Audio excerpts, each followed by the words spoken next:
Sahabat Kompas, perayaan HUT RI di IKN pada bulan lalu makin menegaskan bahwa transisi menuju ibu kota baru bakal terjadi. Akan tetapi, Jakarta tetaplah Jakarta. Apapun yang terjadi di kota terbesar di Indonesia ini akan selalu menarik perhatian. Sementara, masih banyak persoalan yang harus diselesaikan pemimpin berikutnya, apalagi bila ingin menjadi kota dunia. Apa aja sih pekerjaan rumah itu? Dan siapa ya yang bisa meyakinkan warga untuk membawa Jakarta sukses mendunia? Tonton video ini sampai akhir bersama saya, Agustina Purwanti, dalam Bongkar Data.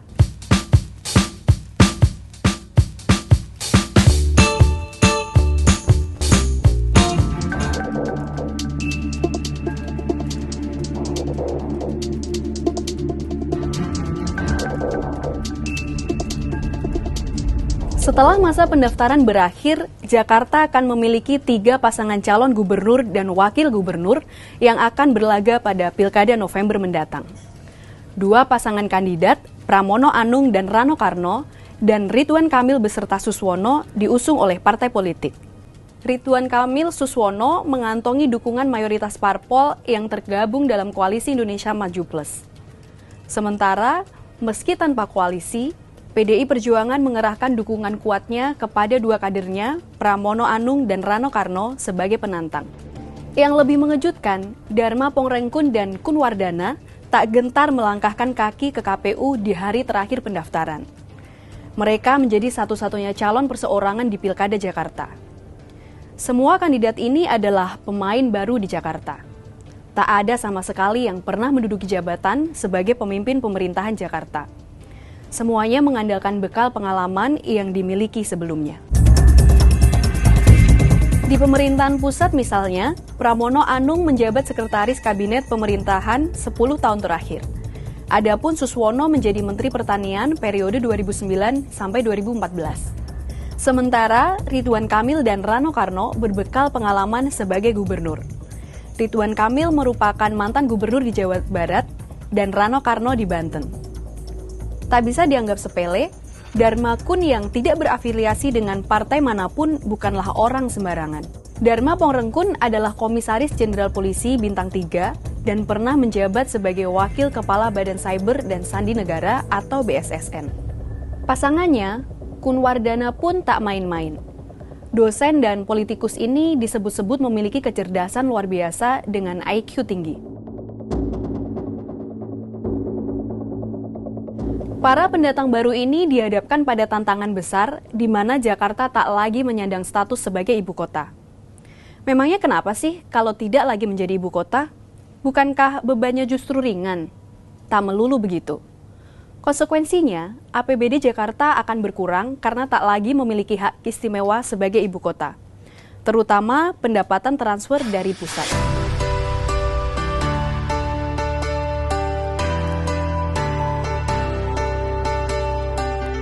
Selama ini, total pendapatan Provinsi Jakarta selalu menjadi yang tertinggi, di kisaran 70 sampai 82 triliun rupiah per tahun.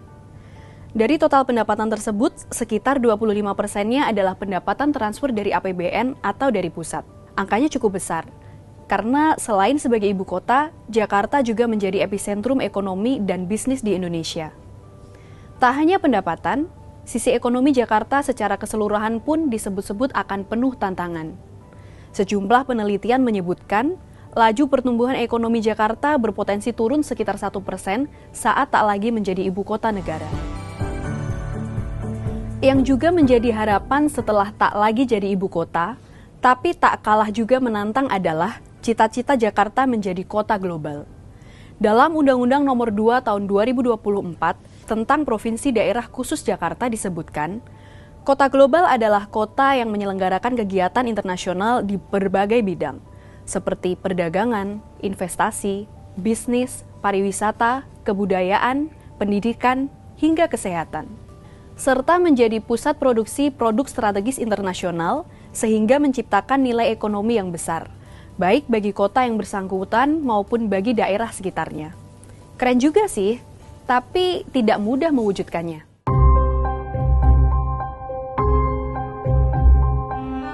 Selama ini, Jakarta sudah masuk dalam radar penilaian kota-kota di dunia oleh sejumlah lembaga. Salah satunya oleh konsultan internasional A.T. Kearney. Menurut lembaga ini, dalam laporan The Global Cities Report 2023, Jakarta menempati peringkat 74 dari 156 negara yang diteliti. Jakarta berada di bawah kota-kota besar lainnya di Asia Tenggara, seperti Singapura yang berada di urutan ke-7, Bangkok ke-45, Manila ke-70, dan Kuala Lumpur peringkat ke-72. Artinya, di region Asia Tenggara pun Jakarta masih relatif tertinggal. Bukan hanya itu, peringkat Jakarta justru semakin menurun. Padahal, di tahun 2015, Jakarta sudah berhasil menduduki peringkat ke-54. Anjloknya peringkat ini terjadi di semua aspek penilaian, baik di aktivitas bisnis, sumber daya manusia, pertukaran informasi, pengalaman kebudayaan, maupun keterlibatan politik. Penurunan terbesar terjadi pada aspek SDM. Jumlah penduduk dengan gelar akademik dan populasi pelajar internasional dinilai masih sangat minim. Masih kurang bersaingnya Jakarta di ranah global juga terkonfirmasi dari hasil penilaian Global Power City Index yang disusun oleh The Mori Memorial Foundation yang bermarkas di Jepang. Dari 48 negara yang diteliti, Jakarta menduduki peringkat ke-45. Dari sisi ekonomi, bisa dikatakan Jakarta punya bekal yang cukup kuat. Selama ini, Jakarta menyumbang sekitar 16,8% pada ekonomi nasional. Keterlibatan pada perdagangan dunia pun cukup besar. Tapi, pada hal-hal yang berkaitan langsung dengan keseharian masyarakat masih sangat kurang, terutama dalam aspek lingkungan. Dalam hal ini, Jakarta terburuk kedua setelah kota Kairo di Mesir. Yang sangat menjadi sorotan adalah polusi udara, kualitas air, dan sedikitnya penghijauan. Ditambah lagi problem laten lainnya di Jakarta yang sudah menjadi rahasia umum selama ini, seperti banjir, kemacetan, hingga persoalan sampah. Belum lagi persoalan pengangguran dan ketimpangan yang masih tinggi. Tidak mudah ya ternyata.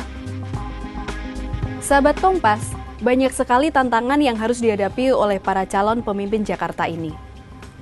Mampukah para kandidat ini menjawabnya? Simak terus ulasan menarik lainnya hanya di Bongkar Data. Salam!